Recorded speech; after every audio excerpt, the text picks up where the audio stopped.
Olá, pessoal de Constitucional. Para encerrar Poder Legislativo, vamos lá à questão da fiscalização contábil, financeira e orçamentária. A Constituição Federal, ela diz que titulares do controle externo das contas públicas federais, Congresso Nacional, diretamente ou por qualquer uma de suas casas, e o órgão auxiliar desse controle externo é o Tribunal de Contas. A nível estadual, nós temos os TCEs e a nível de estado, auxiliando os municípios, os TCMs. De 88 para cá, não foi mais autorizado criar Tribunal de Contas nos municípios. Então, o que a gente tem é Tribunal de Contas dos municípios goianos, dos municípios mato-grossenses, dos municípios paraenses. Então, é um órgão estadual, mas para auxiliar externamente a prestação de contas de todos aqueles que tocarem em dinheiro público, tanto administração direta quanto administração indireta e particulares que realizarem convênio, consórcio ou qualquer tipo de contratação com o poder público. A fiscalização contábil, ela vai incidir sobre os registros de despesa e receita, verificar o orçamento público, a LOA, se bate, se aquilo que previu que ia gastar realmente foi gastado. A fiscalização financeira é decorrente da fiscalização dos depósitos bancários.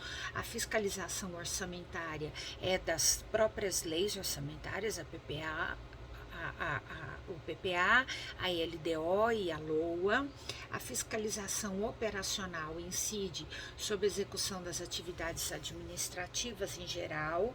Também há a fiscalização do patrimônio, o controle da legalidade, se os atos administrativos se submetem ao que a lei autoriza a ser feita, o controle de legitimidade, ou seja, se quem fez tem autonomia ou tem poderes para realizar aquele ato, e o controle de economicidade, que é um princípio atrelado ao princípio da eficiência no artigo 37.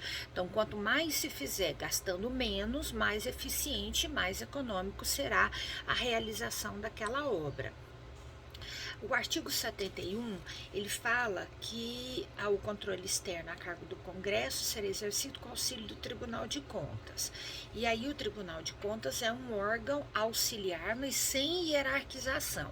Porque a gente tende a sempre criar uma pirâmidezinha e colocar sempre dentro dessa pirâmidezinha, lá em cima o Congresso Nacional e aqui embaixo o Tribunal de Contas. Eles andam paralelos. Então aqui eu tenho o Tribunal de Contas e aqui eu tenho o Congresso Nacional.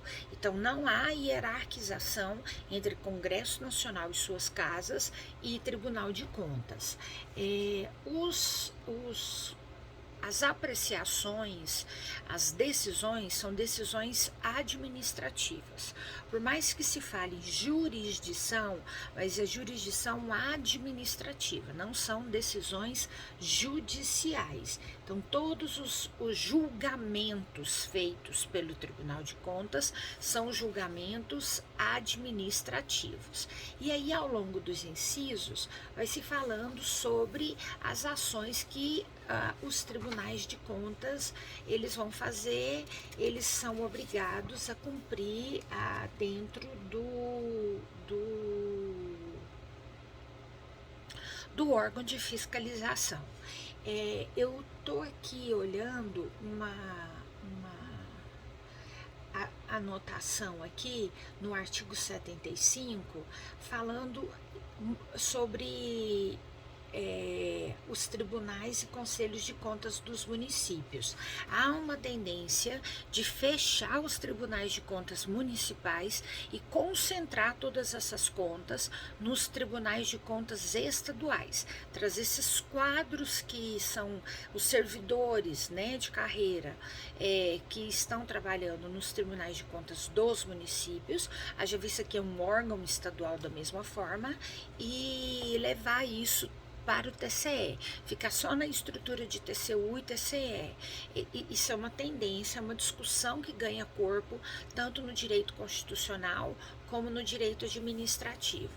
Para tal, eu vou deixar para vocês uma lista de exercícios que eu acho que é mais interessante, fazer a leitura e fazer a aplicação dessas competências dentro de exercícios do que de uma aula expositiva. Eu particularmente acho que funciona muito melhor dessa forma. E a gente encerra então aí o Poder Legislativo e no nosso próximo encontro a gente já vai estar tratando sobre o Poder Executivo.